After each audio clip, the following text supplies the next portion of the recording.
महाराज जी, मैं दिल्ली से आया हूँ। आपका सत्संग YouTube के माध्यम से सुनता हूँ। हमें भक्ति भाव का ज्ञान नहीं है। हम पर कृपा करें कि हम दोनों भक्ति से जुड़ जाएं। गुरुदेव, मेरी पत्नी को शारीरिक कष्ट आ गया है, कैंसर हो गया है। कृपा करें, भक्ति सत्संग के माध्यम से ये कष्ट कैसे दूर हो, ये बताएं। हम कैंसर की तो दवा नहीं जानते, पर जन्म जन्मांतर के कैंसर को मिटाने की डॉक्टरी यहाँ होती है। जो पुनरपि जननम पुनरपि मरणम पुनरपि जननी जठरे शयनम, इसकी यहाँ दवा। अलग अलग डिपार्टमेंट है। ये भवरोग की अचूक औषधि का औषधालय है। अब जब इतने हाई डोज में अगर वो ठीक हो जाए तो कोई बड़ी बात थोड़ी है, क्योंकि पाप से ही रोग होते हैं। कोई भी रोग होता है अपराध से होता है, पाप से होता है। और जब हम भगवत शरणागत होते हैं, भजन करते हैं, भगवत नामामृत लीलामृत चरणामृत का पान करते हैं, तो अकाल मृत्यु हरणम सर्व व्याधि विनाशनम विष्णुपादोदकम पीत्वा पुनर्जन्म न विद्यते। पर हम इस शरीर को ठीक करने की लालसा दवाइयों से ही रखें और मन को ठीक करने की लालसा प्रभु से रखें, तन स्वाभाविक ठीक हो जाए, वो अलग की बात। अगर हमारा मन ठीक हो गया तो जन्म जन्मांतर की जो भटकन थी वो हमारी सुधर जाएगी। ये जो आशीर्वाद से रोग आदि ठीक होने की बातें हैं, एक तो हम इन बातों पर ज्यादा विश्वास नहीं करते, क्योंकि भगवान श्री कृष्ण चंद्र जो गीता में कहते अवश्य में भोक्तव्यम कृतम कर्म शुभाशुभ। जो तुमने शुभ कर्म या अशुभ कर्म किए हैं, दोनों को तुम्हें अवश्य भोगना पड़ेगा।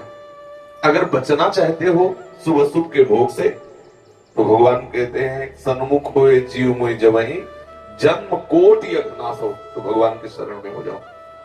अब अगर वो उचित समझेंगे, देखो इतना तो निश्चित समझ लो कि आपकी आयु निश्चित है, उसमें ना तो राई बढ़ सकती है और तिल घट सकती है।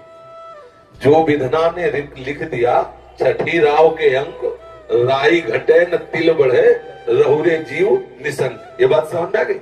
अब हमें इस विचार पे जाना है कि ये रोग बढ़े या घटे, हमें इस पर दृष्टि नहीं। इस रोग का प्रभाव मेरे मन पे ना पड़े और मैं आनंदित रहूं, क्योंकि मरना तो निश्चित है। वो अगर आपको बुधवार के दिन मरना है तो अमरौती खा लो, अमृत पी लो, तो बुधवार के दिन तुम मर जाओगे।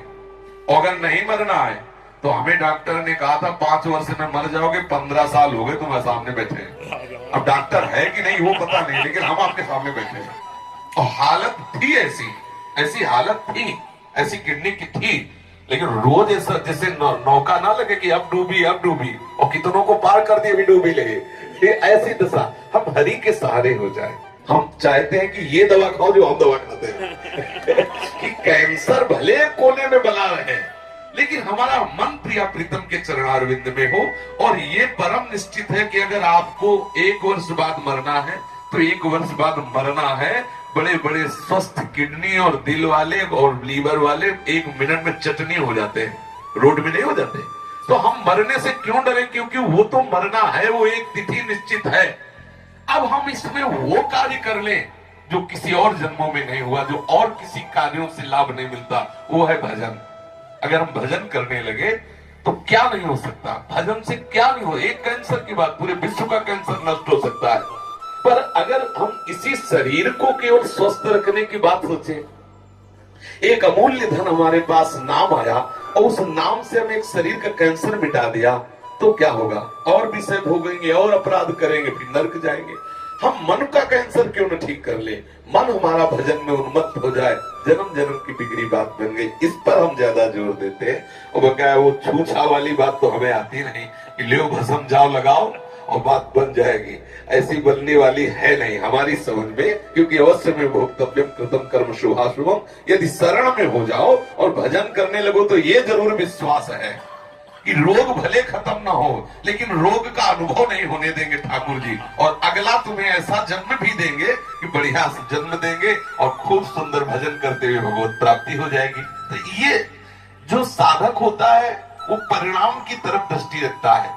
जो विषयी होता है वो तत्काल पर वर्तमान पर दृष्टि रखता है कि आज रोग नष्ट हो यार, कल किसने देखा। साधक सोचता है आज रोग बना रहे, लेकिन कल हम स्वस्थ होकर उस सच्चिदानंद रस में पहुंचे जहां अन्य साधनों से नहीं पहुंचा जाता। इसलिए